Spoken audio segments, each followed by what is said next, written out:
Hey, we are here with Gabriel from Wrathtongue, another band brought to us by the lovely Rachel Martinez out of San Antonio, dude. Hey, what's up, man? Hey, what's up, guys? This is Gabriel from Wrathtongue. All right, man, we're glad you're here. Thank you for calling in. Give us a little rundown, a little history of you and your band. Well, we started jamming about a year and maybe 9 months ago, and you know, our drummer and guitarist had another band before this called Your Coffin Is Waiting, and I was just kind of jamming with these guys when they weren't doing stuff with the other band, and so one day, you know, things didn't work out with them, and Wrathtongue became something. Yeah, bam, pretty much. We had been working on this project for a while and making some songs and had something that we wanted to do, so that's kind of how it happened. Is there any bad blood or beef with those other guys from the other band? No, not that I know of. I know that they're still homeboys and stuff, and it was just something that, you know, I guess the steam ran out of the engine or whatever, and time for something else, you know? So you're the bass player and the vocalist in the band, correct? Yes, sir. Okay. Now, does that make you the main songwriter, or is it still a collaboration with everybody? Well, it's a collaboration in the sense that I write the vocals, and John helps me with the vocals. He's the drums, and you know, but really the mastermind pretty much behind most of the music is our guitarist Jaime, and he's pretty talented, and you know, we didn't have him, the sound would be a lot different. But you write the lyrics for the band. Yeah, I write the lyrics. Now, where do you gain your inspiration for your lyrics? My inspiration for my lyrics comes from, well, are you asking in the sense of maybe like who inspired me as a writer, or just what makes you write a song? I mean, it could be a little bird on a windowsill, or it could be a horror movie, it could be life, it could be probably watching the news. Really? Oh, that's the first time I've heard that, honestly. Like a like old school Megadeth. This is the news. Probably, yeah, maybe along those lines. I mean, I write about, you know, but I write, everything that I write comes from my heart. So I believe that I write what I believe in, and a lot of, you know, injustice that I see makes me very angry, and that's where, you know, the Wrathtongue comes from, I believe. I can hear it in your voice. You got keyed up there for a minute. Settle down, buddy. We're all good. Oh yeah. So you gain a lot of your lyrics from watching the news. Now, the music was. What are some of your influences, other bands that help shape your sound? Well, as far as, you know, music, and my favorite band is Devil Driver. I'm a really big fan of Des Fafra, his writing, and you know, I've been following him since Cold Chamber. And when Devil Driver came out, that was a big part of, you know, my inspiration. And the boys, you know, as a collective, we love Mastodon, you know, and goes on and on all the way back to Black Sabbath. I mean, it's, you know, metal is... Yeah, now you're talking my language right there. Black Sabbath, baby. That's who I came up on. Yeah, Black Sabbath, man. Geezer Butler. Actually, you know, the first real metal band I heard... Because honestly, Van Halen, although they're one of my favorite bands, I think they're more like a rock and roll party band. I never really considered them metal. Yeah. And a lot of people will be hating on me for this. But anyway, the first real metal band I saw was Quiet Riot on television. They were the #1 band, so they were on Solid Gold. And it was like a train wreck, but it was like a beautiful train wreck. Yeah, quite right. Mental health, right? Yep, the Solid Gold dancers didn't know how to react to metal, and it was great. Yeah. I remember. I believe I have that vinyl somewhere in a dark closet in the house. Hey man, if there was no Quiet Riot, there'd be no Mastodon. You know what I mean? Because those bands back in the day, they really paved the way, and they fought a war that a lot of people don't remember, like the PMRC. They had to fight a lot of religious groups. Oh, they were all branded as Satan worshipers. Judas Priest was blamed for 2 suicides. I mean, they really did. Wow. Those early bands really did, take it on the chin and really brought metal. They lived it. Yeah, I believe it. I know exactly what you're talking about. I guess, like the scene from The Doors. They got kicked out and got their asses whipped because of the lyrics from the song The End. Yep. Yep, the whole Oedipus thing, yeah. Where he wanted to fuck his mother, yeah. Yeah. Yeah. Definitely. That was one crazy dude, man. I mean, LA is lucky enough to have had like several different scenes, but like the rock scene in the 60s like that, right? Yeah. 60s or 70s, I don't know. The Doors.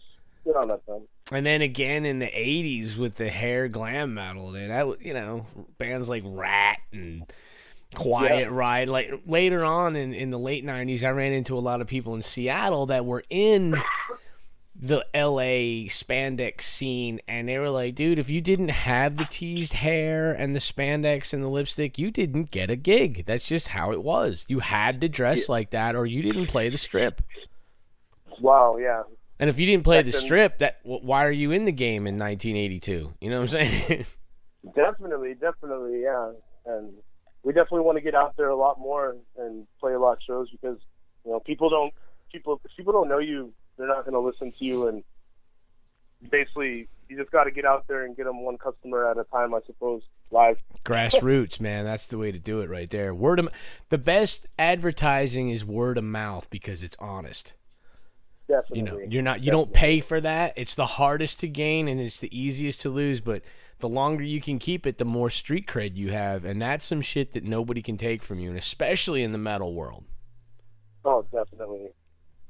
Fans in the metal world are so much more loyal and true than any other kind of genre. They're very elitist too now. I think the only more elitist group for fans would be punk rock. Yeah, I could see that. Oh, I've met some punk rock snobs, dude. Oh my god, it makes me want to smack him with a shovel. You know what I'm saying? It's like, goddamn. Yeah. I write songs about smacking people with shovels. There's just, there's gotta be just some kind of satisfaction with beating the fuck out of somebody with a shovel, right? Yeah, I don't know what it is. It's just, I guess because when you're done, then you already have the shovel in your hand. You just keep digging, Yeah.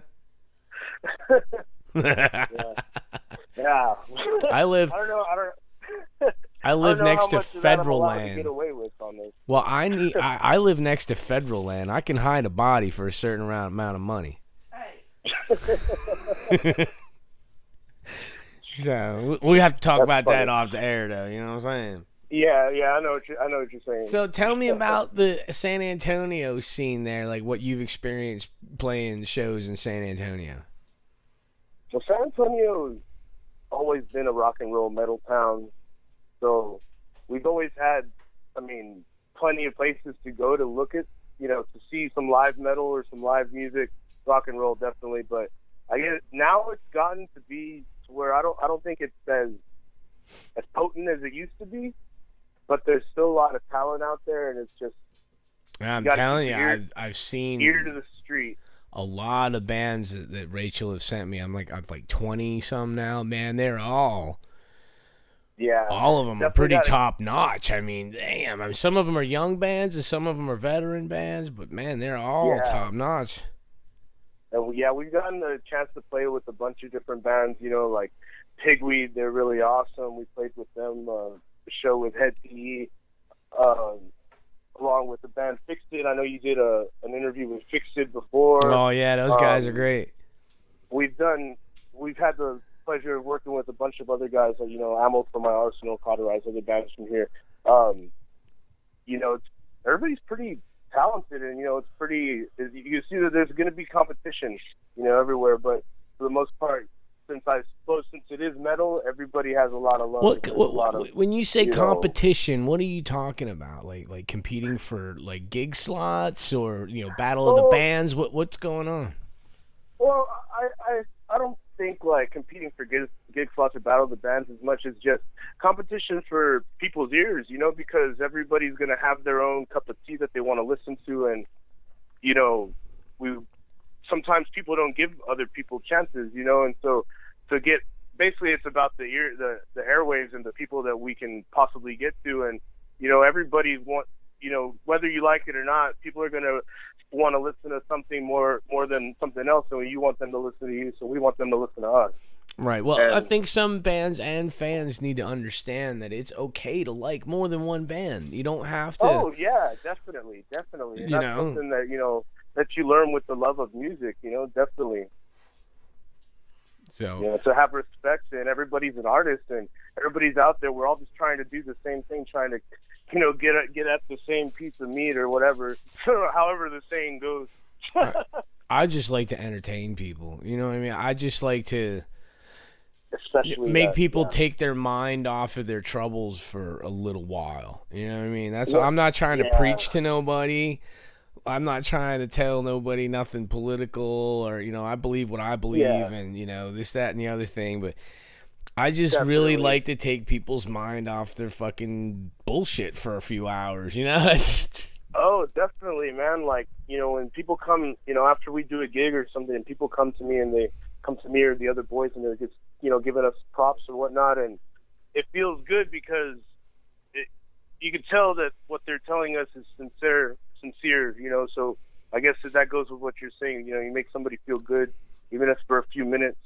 You know, if the set's only 30 minutes or 45 minutes to get out there and, you know, get the people grooving, and to where, you know, they go to especially where if they go home at the they end of didn't, the night and they say I had a good time. Especially if they didn't pay to come see you. You know what I'm saying? Like okay, definitely. if you're opening for a local band that's a local headliner, you know, and they say come to see the headliner, but they catch you and they're like, oh wow, look at these guys. That's the bomb right there. When you can get a fan that came to see another band to like your band too, man, that's a victory right there. Oh yeah. So now here in Nashville, dude, we got to compete with the country music business now. Oh, you got to see. That's got to be tough. Man, country still makes money, so it's you know that.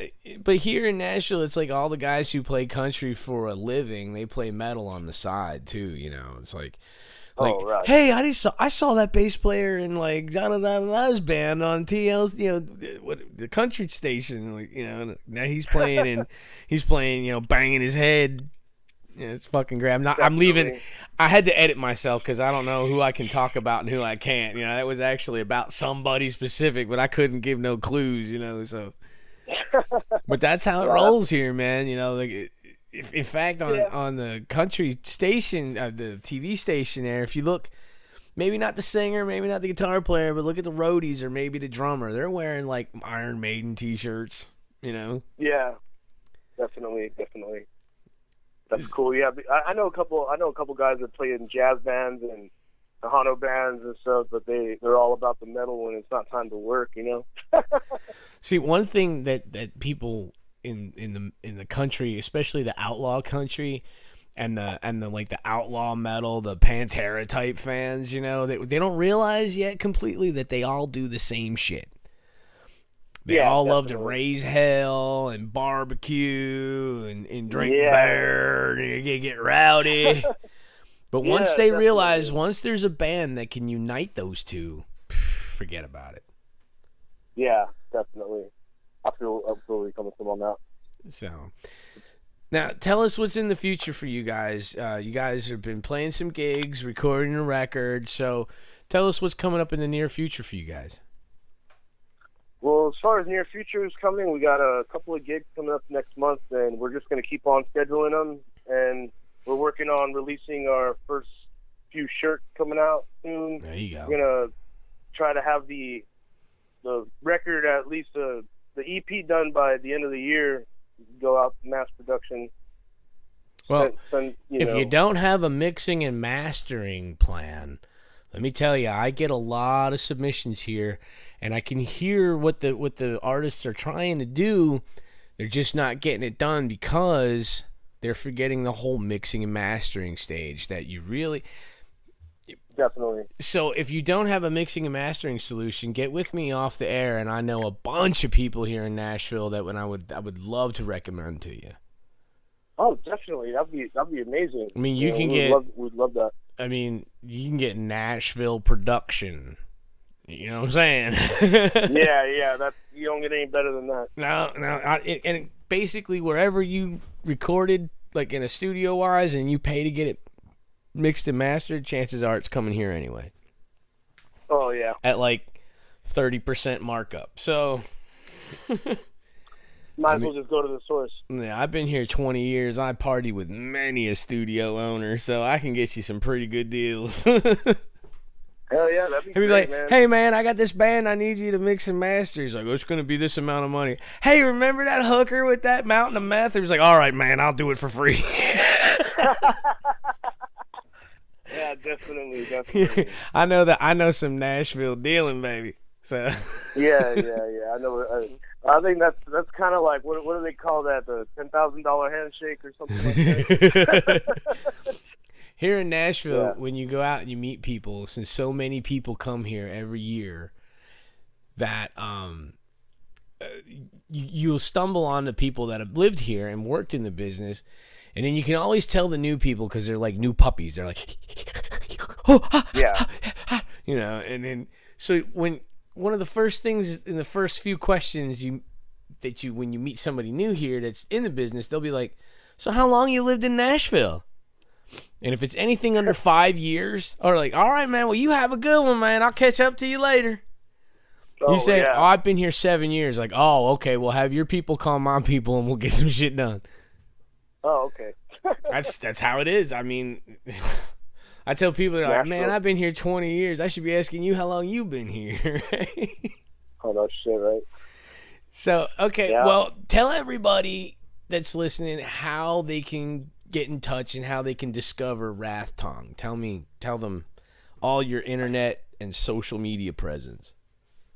Well, for right now, we got our YouTube, so YouTube/Wrathtongue, as well as Facebook/Wrathtongue, and it's Wrathtongue, WRATHTOUNGE, Facebook, real simple. You know. Now, did you have any problems? Did you have any problems with that name, like somebody else having it or anything like? Because no, man. It's as far as we know, it's pretty much us. It's that's original, good, man. You know, like because actually, that's kind of a hard feat nowadays, is to get an original band name. Oh, definitely, man. And we had been, brainstorming forever, and I'm sure, that's everybody's, dilemma, but it's just like how the way it came to me is that, some chick was at my work going off on somebody else, and I was just thinking to myself, like, man, this chick's got a Wrathtongue. And you're like, ooh, Wrathtongue. I had a light bulb go off in my head, and I text messaged these guys, and I was like, hey, how about Wrathtongue is the name of our band? And they're like, holy shit, that sounds badass. And I like that. That's a good story. Yeah, that's how it was. Pretty simple. Like, and I was surprised myself. That I thought that I was maybe going to get shot down for it. Sometimes that happens when something's really cool. Yeah. And you throw it out there, and they're like, "No, that's stupid," but no, they liked it. Yeah, ain't nothing worse than when you think, "Oh, dude, this is cool as shit," and you tell your friends, they're like, "Oh, are you serious? That's fucking stupid." You're like, Yeah. So I'm glad that didn't happen. So. Yeah, I'm glad that didn't happen for you either. Yeah, so we're excited, and we're just trying to get out there. Every day is another one, and we're pretty much just try to keep everybody updated as much as possible through our Facebook.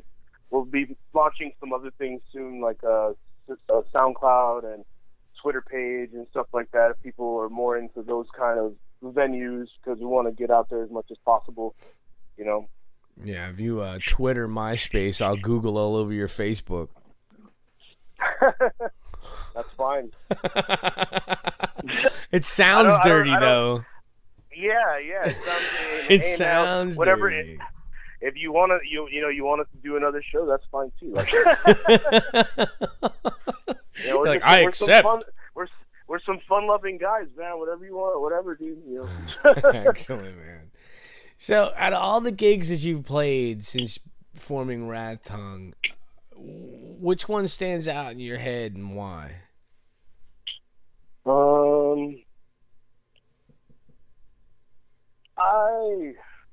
Shoot, man, I don't know. There's been a couple. I mean, I would say maybe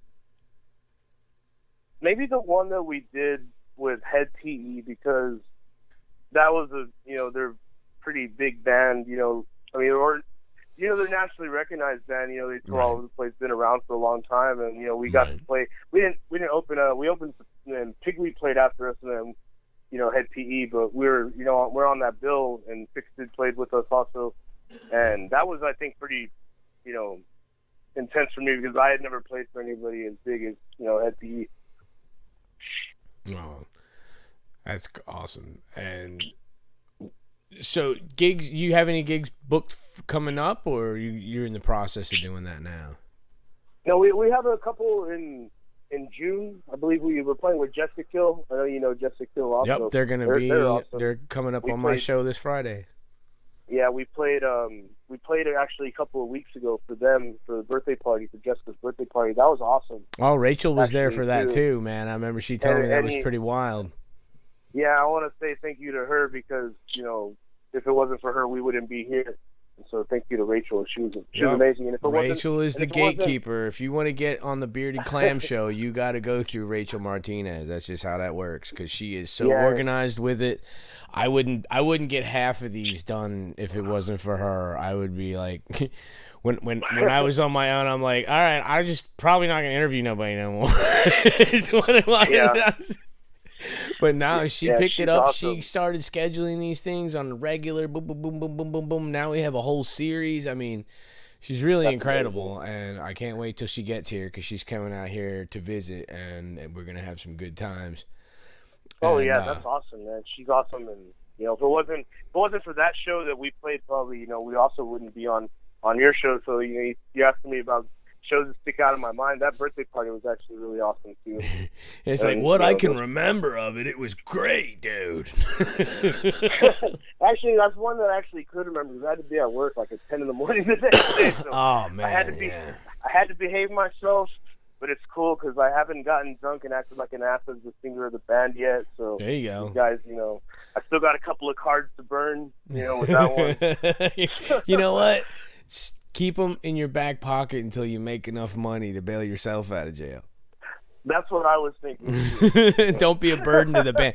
There was one time a band was touring. We played with them. I don't know who opened for what, but their singer was so broke that he was annoying the other guys in the band, like, hey man, because he had to bum everything. If one of the other guys didn't buy him food, he didn't eat. You know what I'm saying? And damn, I don't know what happened. Yeah. There was a reason, like he got robbed or whatever. I don't know, but it got to the point where they were all still bros, but they were really getting annoyed with it. You could tell. So I don't know where the gallon or half gallon of paste picante medium sauce came from, but we pulled a Pantera and got people to bid on this guy eating a whole half gallon of paste picante medium sauce within like an hour, and I think we got that. What did we get that up to? Like $250, something like. So if he could eat all that paste picante sauce, he would get like $250. And oh wow! And it was in July, and I know Texas, you guys get heat too, but you guys got that dry heat. We got that wet heat, right? So no, you're in San Antonio. We get the humidity, man. Right? Okay. It's ugly. Okay. It's ugly, man. Humidity, mosquitoes. Well, this was how many times you take a shower. This was in July, so it was like steaming here, right? So it was getting down to the wire. He had like 5 minutes left, and he had like a good 4 swallows left, right? And he was struggling, man. He was struggling. He turned it up, right? He just turned that shit up and started guzzling, right? Well, some went down his chin and like went down into his fucking ball sack and shit. So once he finished the paste sauce, that was with the humidity and everything and all them pores being open and that man. That medium sauce hitting them nutsack, man. He was dancing, but he was so happy he had $250 and didn't have to bum cigarettes no more. His band was happy too, dude. It was great. Yeah, that's a crazy one. Oh, I got tons of stories. Like the time we had the deli toss where two chicks would take their pants off and bend over, and you would pace off however far, and then you throw the deli tray on their ass, and like the first team that makes a sandwich wins. But in that scenario, don't we all win? Yeah, I think we all win in that one. Except for the girls who got sandwiches tossed on their ass. I don't think that's too much winning. Were you putting like mustard and mayonnaise on the bread? Yeah. All of it. Better? All of it, dude. Because when you get to a gig and you gotta get there early, and then there's all that boredom time, and they had deli trays. So one band we challenged another band, being, hey, I bet you can't throw a sandwich on that bitch's ass, and like, oh, you're on, motherfucker, and then that's how it started right there. Oh man, that's fucking funny. We've had blunt rolling competition, crew versus crew. Like my roadie can win that one. It's like my roadie can roll a better blunt than your roadie. Oh yeah, you won. Let's go. I think when that comes, I'll end up being the champion and then having to roll blunts all night. Yep. So you gotta be careful what you're good at, or you'd be the champion and can't remember that shit the next day. Yeah, definitely. You're gonna end up balls deep in a pizza before the end of the night. I've had my balls deep in a pizza, like American Pie. Ooh, warm pizza, baby. I don't know, man. Maybe not that. Don't worry, it's feta cheese.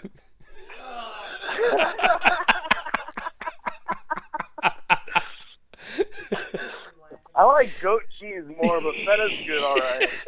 It's homegrown feta, baby. Oh shit. That was a good one. All right, well, before we wrap this up, I need you to get you to record me a bumper, and so. Okay. I need you to tell me. Let's see, what is it here? I need you to tell me, hey, this is Gabriel from Wrathtongue, and you're listening to the Bearded Clam Show on metalheadradio.com. Okay. Whenever you're ready. All right, let's do it. Go. Hey, this is Gabriel from Wrathtongue, and you're listening to the Bearded Clam Show on metalheadradio.com. Fuck yeah, one shot, one kill, brother. I ain't had one of them in a whole minute. Nice. So, well, hey, it was good talking with you. I thank you for calling in. I want to give a big shout out to Rachel Martinez and to Wrathtongue. Amazing. And I wish you guys the best, and we'll be hearing from you guys again real soon. Hell yeah, thank you. All right, buddy. Sir. Have a good one. Have a good day. Thank you. This is DJ Nova telling you to tune in to the Bearded Clam Show Friday nights at 8 on metalheadradio.com. Come jam out with your clam out.